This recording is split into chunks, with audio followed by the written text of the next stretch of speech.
Here's my Sega Master System story. When I was a little kid, I think I was around like 5 or something, I had an aunt who had a boyfriend, and her boyfriend had an older kid, and I went to stay with my aunt for a weekend because my mom was away for some reason, but the kid wasn't there this time that I was there because he was away at summer camp. However, all of his stuff was there, and he had this thing. This was before I had any video games of my own. They had this video game thing hooked up to the TV in their living room, and I didn't really know what it was, but I just knew that I loved it, and I played the heck out of that thing while I was there. And then I basically forgot all about it. And then way later, actually just a few years ago, when I first got big time into emulation and retro handhelds, and I was trying out stuff that I'd never played, like systems I never owned, like the Atari 5200 and the Neo Geo Pocket and TurboGrafx 16. I made my way over to the Sega Master System, and I was playing some games, and I was like, holy crap, I swear I've played this game before. And this one, and I just kept finding games that I had played, and when I looked into what the system was, what it looked like, and the controllers, all the memories of playing this at my aunt's house came flooding back to me. It was a Sega Master System that I played. I had completely forgotten about that I had played this before. That blew my mind. And then I went down the Sega Master System rabbit hole, trying tons of stuff from that library. I played all the ones that everyone loves, all the Sonics and Outruns and Streets of Rages. Those popular games are popular for a reason. They're freaking awesome. But there's also a whole heck ton of really great games that I had never heard of. And that's what I'm going to show you today. Today I have picked 5 Sega Master System games to show you. Specifically lesser known games that tend to fly under the radar. And I'm playing all of these games on the most Sega-tastic retro handheld that I own. The Amberlic RG Arc D. I love this thing overall, but I especially love it for anything Sega. Check out my review linked below if you want to learn more about it or pick one up for yourself. And without further dilly-dallying, as my mom would say, let's get nerdy with some Sega Master System hidden gems, shall we? Yes. First up, we have Master of Darkness, and obviously Castlevania. That's what we're dealing with here, a game that is very, very, very, very similar to Castlevania. While the NES was offering some gothic horror side-scrolling action, the Master System felt left out, so they needed their own Castlevania, and thus was born Master of Darkness. I had never heard of this game before that I started exploring the Master System library, and I immediately was drawn to it because of its amazing pixel art and Victorian setting. It felt familiar yet different from anything we had on the NES. I don't know if this is as good as Castlevania is on the NES, but it's dang close, in my opinion. Which is the best opinion. That's what my Ouija board told me. It also told me that you'd subscribed if I asked you to, so let's see if it was right about that. Yeah, it was. The story is laid out for you in some cutscenes at the start. You play as a psychologist named Dr. Ferdinand, and you are investigating a chain of mysterious murders. And spoiler alert, it's Dracula. Not much to the story, pretty standard level of expose for an 8-bit home console, really. But it was enough to make me invested in the setting and the style of the game. The action is pretty standard stuff, which isn't a bad thing, not at all. If you played a Castlevania game, you're gonna feel right at home here. Lots of jumping and platforming, attacking with your melee weapon, throwing some sort of ranged weapon, and you'll be battling through stages filled with bad guys in suits with guns, evil dogs, ghostly ghosts, skeletons, the whole spooky parade. And pretty typical gothic horror type stuff. A condensed version of why this game is fun goes along the lines of what's familiar is how similar it is to Castlevania, like the level design and the combat and the exploration, and that's not a bad thing because that stuff was really solid to begin with in Castlevania, and what's different is the actual stuff, the story and the enemies and the stages, and that's also not a bad thing because that adds some fresh weirdness to the experience, and it's the combination of the familiar and the novel that makes it a satisfying playthrough that I really enjoyed. If you've ever thought, gosh, I sure would love to shoot pig heads while flying on a sentient puff of vapor, then Cloudmaster is the oddly specific answer to your oddly specific desire. You play as a guy, I forget his name, Japanese guy riding a cloud, shooting magical balls of magic on a quest through the 5 lands of mystery to become the Cloudmaster.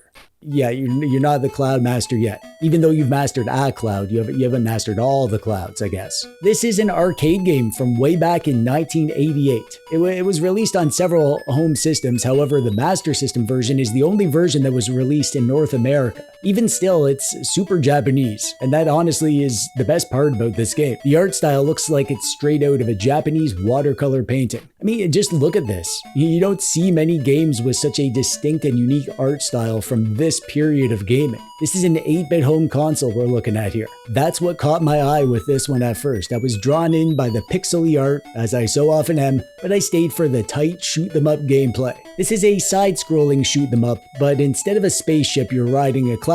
You start with a basic attack, these magical spitballs or whatever they are, and you'll find these upgrade shops that'll make you better able to survive the onslaught of banana sniping monkeys and decapitated cat heads, flying turtles, and curry bowls with faces. If it sounds like a hallucination you'd have after eating expired sushi, well, yeah, that's pretty much the vibe. The gameplay is classic shoot them up stuff. Dodge and shoot and collect power-ups and try not to die. Your hitbox is pretty big and the enemy bullets are pretty small and flickery, so dodging can be tough, but it's not especially hard, especially if you dip into save states, as I tend to do. I found the shoot them up gameplay to be tight and satisfying. I mean, it's not a deep game. The levels blur together a bit and the difficulty can spike at times, especially when you die and you lose all your upgrades, like a sad puff of wind. But there is something just undeniably fun about the weirdness of it all. It's not the best shooter out there, but it's unique as heck, and sometimes that's enough to earn a spot in your retro heart, or at least a spot on a TechDweeb Hidden Gems video.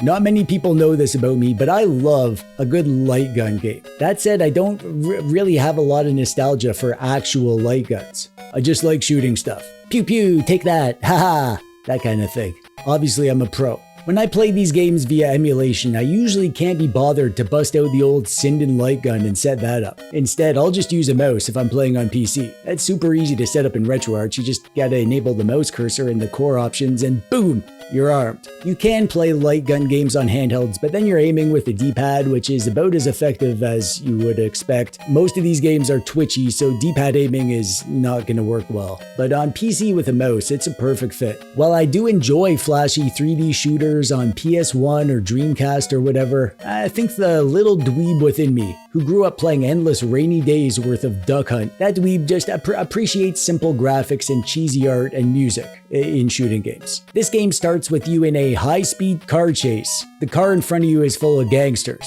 like full of gangsters. A seemingly endless stream of gangsters that just keep coming out no matter how many you shoot in the face. It's like a clown car of gangsters or whatever. And then there's a plane dropping bombs on you. This sort of sets the stage for what you're about to experience, which is a non-traditional shooter game that takes you on a journey. Sort of tells a story through the environment. It's not like a deep story, not at all. It's pretty much as basic as you can get, but it was enough to suck me in. I wanted to get further and see what else the game had to offer. The gameplay is straightforward but satisfying. There's this interesting thing where you can shoot a gangster and a little ghost will rise up from their body, which is cute, but then you can also shoot the ghosts and you get extra points for that. Neat little touch there. The art is basic, but it's well done with solid variety across the stages. It's simple, but it's got charm. Overall, it's a pretty average game, but an average light gun game is still a good time, and there aren't a ton of good 8-bit light gun games, and this is one of the good ones, so it made the list because of that.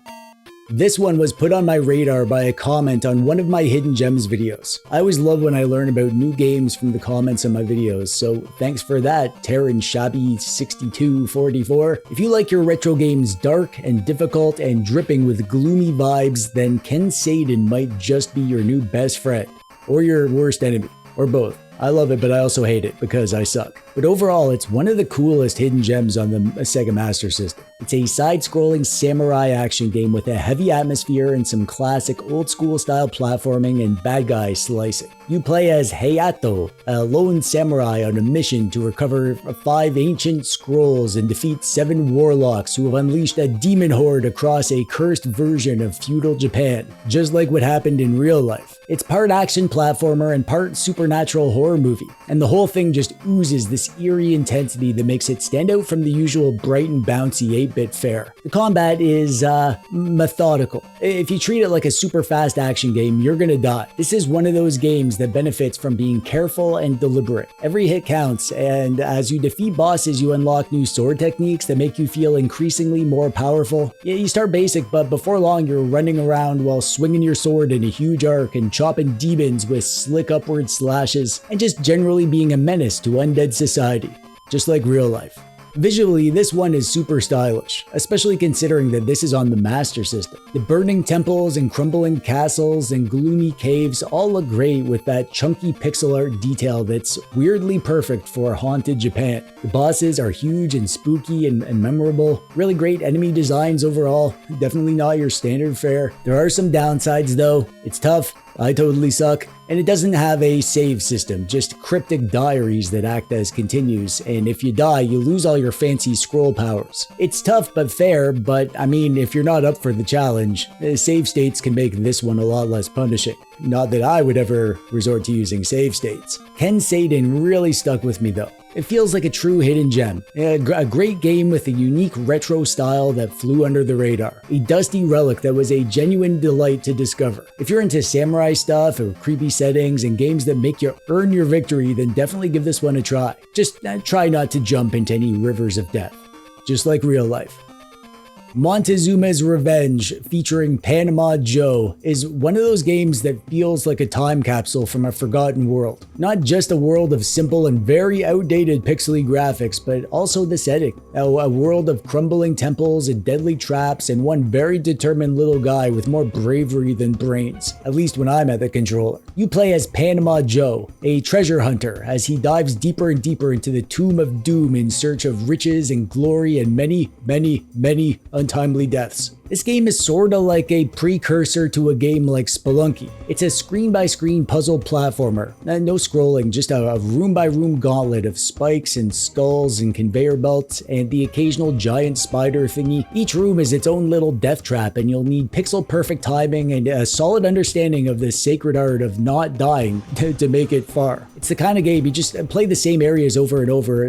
You don't just memorize the layouts, you actually form grudges against specific ladders. There's only one map, but at the start you can choose your level, which is the difficulty, but it also changes the content of the map. So you'll be facing different challenges based on your level. What makes Montezuma's Revenge so good is how tight the gameplay feels. The controls are smooth and precise, which is exactly what you need when you're doing surgical jumps over fire pits with one health point and a pocket full of keys. And speaking of keys, that's really what the game's about. You're constantly searching for and collecting colored keys to unlock new doors to get to new areas, which means that every room feels like progress. Visually, it's very simple, but it's the little details, you know, like the background statues and the moody atmosphere, it really sells the dungeon vibes. Actually, the whole game, from the art to the action and even the simple sound effects, it gives me like a DOS PC vibe. So I wasn't surprised to learn that this game actually came out on the PC as well. However, I'm pretty sure the Master System is the far better version. It looks a lot better and it feels better too. Is it hard? Yeah, it is. Is it occasionally frustrating? Yes, again, yeah, of course it is. But it's also clever and charming and dangerously addictive. You'll die and then immediately want to dive back in because it's one of those tough but fair kinds of difficult that makes you want to master it. As soon as I played this, I immediately knew that I'd be playing it a lot more. It's one of the greats in the little dude versus certain doom genre. And considering that I'd never even heard the name of the game before I saw it in my list, before I immediately got hooked on it, it's a true hidden gem that deserves more love from retro nerds like us. I mean, not me, you. I'm not a nerd, I'm a dweeb. I've been pretty clear about that from the start. And that's it. That's what I have for you today. 5 lesser known games that don't get a lot of love. Definitely worth checking out if you haven't yet. And I have a whole bunch more to share with you in future videos, so get subscribed if you haven't yet so you don't miss those. And I'd love to hear from you. What Sega Master System games do you love? Do you have any hidden gems to suggest that I should try? Leave your thoughts in the comments. And while you're down there, click the thumbs up button if you liked the video, or don't if you didn't. That's it from me. I'm TechDweeb. Thanks for watching. Bye-bye.